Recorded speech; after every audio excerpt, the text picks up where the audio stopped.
club de Saint-Pé a fêté ses 10 ans il y a un peu plus d'1 an aujourd'hui. C'est un club qui a commencé uniquement par une structure de petits, de jeunes, euh, avec des difficultés au départ d'adaptation puisque on jouait sur le terrain d'entraînement du rugby, avec des progrès qui sont quand même à noter puisqu'aujourd'hui la section foot a son propre terrain de football. Même si ça reste un petit peu juste effectivement, parce qu'aujourd'hui avec 150 licenciés et un seul terrain, il est difficile de pouvoir exploiter davantage de ressources et de recevoir davantage d'enfants.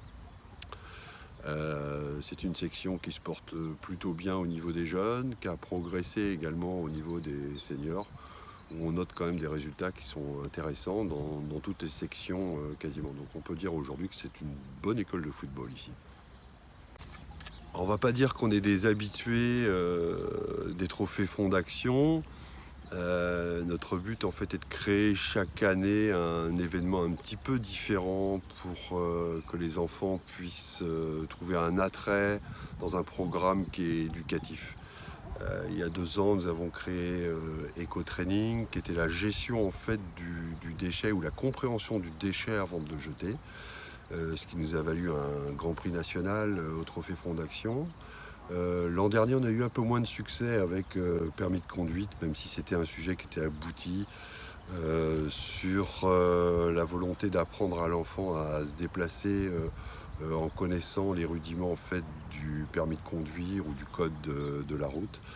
Et cette année, bien sûr, on lance encore un nouveau projet qui, cette fois-ci, est lauréat, que nous irons défendre le 11 mars à Paris, qui s'appelle Un garçon, une fille. Le sujet, c'est la mixité, mais surtout le football au féminin, vu par les filles. Alors, un gars et une fille est né sur ce terrain, ici, par le biais d'une petite fille qui accompagnait son petit frère à l'entraînement. Et puis, depuis plusieurs années, on lui demandait systématiquement si elle ne voulait pas jouer au foot. A priori, non. Mais en sondant un petit peu plus auprès des parents, la petite fille était intéressée par le football. Mais globalement, peut-être ce qu'elle détestait, c'est cette vision un peu masculine du football qu'elle voyait en accompagnant son frère. Et puis une de ces réflexions nous a averti en fait d'une chose. Elle nous a dit comme ça, mais ici, j'ai pas de copine. Et dans le ici, j'ai pas de copine, ça voulait dire ici... il n'y a pas de fondation vraiment féminine et de football vu par les filles, c'est qu'un monde de garçons. Et à partir de là, en fait, est né ce projet, un garçon, une fille, mais sans avoir la volonté d'obliger les filles à jouer au foot, mais en créant leur propre section par elles-mêmes.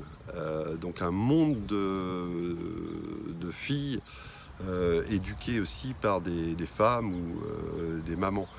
C'est vraiment un projet exclusivement féminin de A à Z. C'est-à-dire qu'elles doivent concevoir leur vestiaire tel qu'elles l'entendent, leur terrain de foot tel qu'elles le voient, les fréquences d'entraînement qui sont plus des rendez-vous. Dans rendez-vous, il y a un petit peu aussi une attente, l'attente du prochain rendez-vous. Et puis, ces petites filles, plus tard, deviendront probablement licenciées si elles le désirent, si elles souhaitent former une équipe de copines. Et c'est tout l'intérêt de ce projet-là, qui est un petit peu dissident de ce qui se fait, parce que tout est libre. Le programme d'entraînement est exclusivement féminin, c'est-à-dire qu'on n'a aucune méthode masculine qui va être adaptée. Peut-être que pour s'échauffer, on fera de la Zumba. Peut-être qu'on aura le droit de se maquiller pour jouer au foot. Il y aura probablement des thèmes musicaux. Peut-être que le terrain sera décoré de façon complètement différente. Mais il sera vu par les filles. Aujourd'hui, pour le moment, pourront demander aux hommes des conseils techniques. Mais en aucun cas, les hommes ne pourront intervenir dans le projet exclusivement féminin. À terme, on l'espère, si ces petites filles ont le désir de former une équipe, elles formeront à Saint-Pé-sur-Nivelle la première équipe féminine qui s'appellera les Demoiselles de Saint-Pé.